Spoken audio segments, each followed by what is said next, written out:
کہ ہم دے سکیں، لیکن ہم انشاءاللہ اسکل ٹریننگ دے کر لوگوں کو کاروبار پہ، تجارت پہ جو سنت ہے انشاءاللہ اس پہ لگائیں گے، اور انشاءاللہ مجھے پورا یقین ہے کہ ہمارے پاس انشاءاللہ اس کے لیے جو ہم مختلف خطوں میں آلریڈی پیسہ یوز ہو رہا ہے، اگر اس کو بھی ہم ٹھیک کر لیں انشاءاللہ تو ہم اپنے نوجوانوں کو، اپنے بچوں کو اور بچیوں کو عزت سے روزگار دے سکتے ہیں، اور انشاءاللہ ہم یہ ثابت کریں گے کہ ہم جو کہہ رہے ہیں انشاءاللہ ہم کر کے دکھائیں گے۔ اس کے علاوہ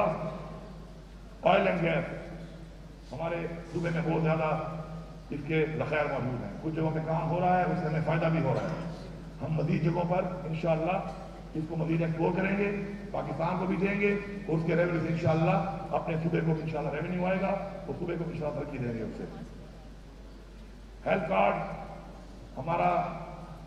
ایک وہ ٹارگیٹ تھا کہ جو عمران خان صاحب کا خواب تھا، کیونکہ عمران خان صاحب چاہتے ہیں کہ ویلفیئر اسٹیٹ بنے، اور ویلفیئر اسٹیٹ مدینہ کی ریاست کا ماڈل ہے، ہم نے اس کو فالو کرنا ہے انشاءاللہ، اور انشاءاللہ یکم رمضان سے جو اسلامی نیا سال شروع ہوا کہ عوام کو پہلے کی طرح ہیلتھ کی فیسلٹیز ہیلتھ کارڈ سے ملنا شروع ہو جائیں گے۔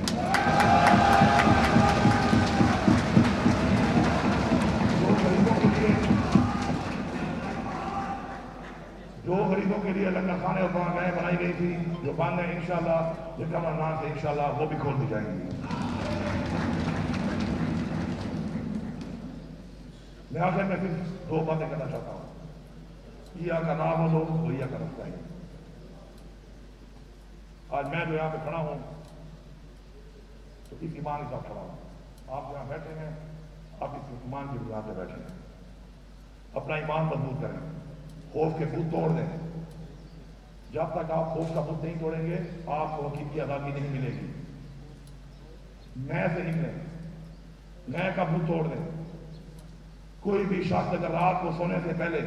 یہ فیصلہ کر کے سوئے کہ میں روزانہ سونے سے پہلے یہ سوچوں گا کہ میں نے کسی غریب کے لیے، کمزور کے لیے، لاچار کے لیے پورے دن میں کیا کیا، تو میرے خیال میں کوئی بھی غریب لاچار بھوکا نہیں پڑے گا۔ ہمارا مقصد ہونا چاہیے کہ ہم سوچیں کہ ہم نے کیا کیا ان کے لیے۔ ہر بندہ اپنی کیپیسٹی میں کام کر سکتا ہے، اس کے لیے ایک ہونا ضروری نہیں ہے، آپ کا میں نے ہونا ضروری نہیں ہے اس کے لیے۔ جس کے پاس بھی وسائل ہیں وہ اپنے وسائل کو بروکار لا سکتا ہے۔ ایک بات یاد رکھیں، میں پوری عوام کو ایک پیغام دے رہا ہوں، کسی کو بھی اللہ تعالیٰ اسی پہ نہیں بخشے گا جو اپنے ماں باپ کی